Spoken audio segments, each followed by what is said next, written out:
Bikin kaldu bubuk homemade cuma pakai 2 bahan. Bikinnya gampang aja, nggak perlu pakai oven ya. Untuk bahan utamanya di sini aku punya ebi atau udang kering. Aku bikinnya nggak pakai takaran dan ini ebinya mau aku rendam dulu dengan air panas. Direndam dulu sampai ebi mengembang, kemudian baru dicuci ya. Ini ebinya udah direndam 5 menit, aku mau tambahkan dengan ikan teri. Nah ini ikan terinya direndam belakangan ya. Kemudian ini karena airnya kurang panas, aku tambahin lagi dengan air panas. Direndam lagi sebentaran. Panasin dulu pan sebelum digunakan ya sampai benar-benar panas. Lalu masukkan ebi dan teri yang udah dicuci bersih dan ditiriskan dulu sebelumnya ya. Kalau bisa ditiriskan sampai cukup kering. Nah ini tinggal dioseng-oseng aja sampai nanti ebinya jadi kering dan terinya juga. Pindah kompor dulu ya, karena tadi kompornya lagi penuh jadi aku pakai kompor portable. Sekarang udah balik lagi ke kompor biasa. Kaldu homemade ini suka aku bikin buat stok. Bisa dipakai untuk macem-macem ya, bisa untuk masak yang berkuah atau ditumisan-tumisan gitu ditambahin sedikit aja udah enak. Kalau mau ditambahkan ke bubur empasi anak-anak juga bisa sih. Ini di sini aku pakai stainless pan gitu ya. Ini nggak lengket ya walaupun pakai stainless pan.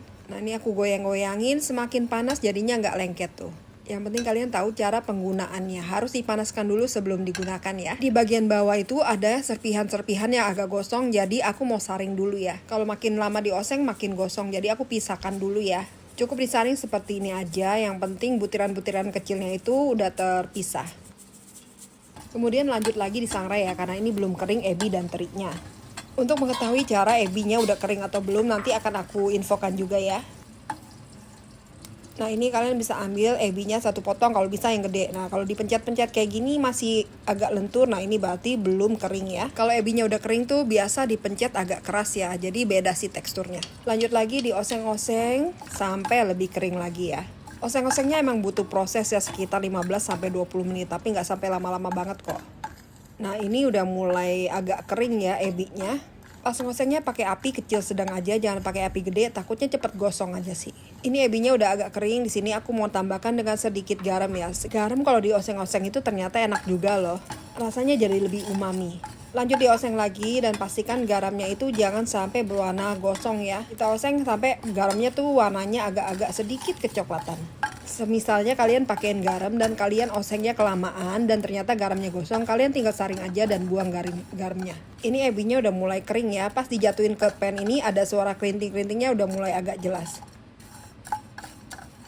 Ini aku mau tes lagi ebinya udah mulai kering atau belum ya. Ini agak panas sih tapi ya nggak apa-apa, ditahan-tahanin aja. Nah ini ebinya dalamnya masih sedikit agak basah tapi luarnya udah kering. Nah ini kalau dilanjutin lebih lama takutnya nanti gosong ya. Soalnya ada ebinya ukuran kecil dan besar. Jadi karena ukurannya nggak sama, ini aku mau angkat dulu dan kemudian akan aku blender dulu ya ebinya. Nah ini tinggal dimasukin ke dalam blender ya. Ini aku pakai kertas aja untuk masukin ebinya supaya nggak berantakan.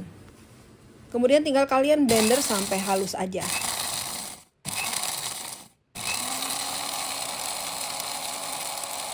Setelah itu lanjut mau disangrai lagi biar nanti lebih merata ya matangnya. Kalau lebih kering pastinya lebih awet untuk disimpan ya. Kaldu homemade bubuk ini bisa tahan 3-4 bulan di kulkas. Selama disimpan dengan cara yang aman harusnya nggak apa-apa sih dipakai dalam jangka waktu lebih lama.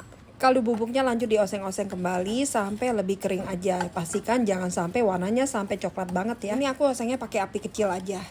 Ini aku sering-sering ngaduk supaya nanti warnanya merata aja sih ya. Jadi nggak kecoklatan di satu sisi. Karena kaldu bubuknya masih agak kasar, jadi ini aku masukin lagi ke blender. Mau aku blender sekali lagi sampai lebih halus. Kalau ebinya udah cukup kering, biasanya ebinya nggak bakal nempel-nempel di permukaan blender. Dan ini hasilnya ya, ini aku balikin lagi ke dalam pan. Ini sebenarnya tidak dipanasin lagi ya pannya ya. Ini udah hasil akhirnya seperti ini. Tinggal didinginkan dulu, kemudian disimpan dalam wadah yang bersih. Yuk bikin juga kaldu bubuk homemade-nya.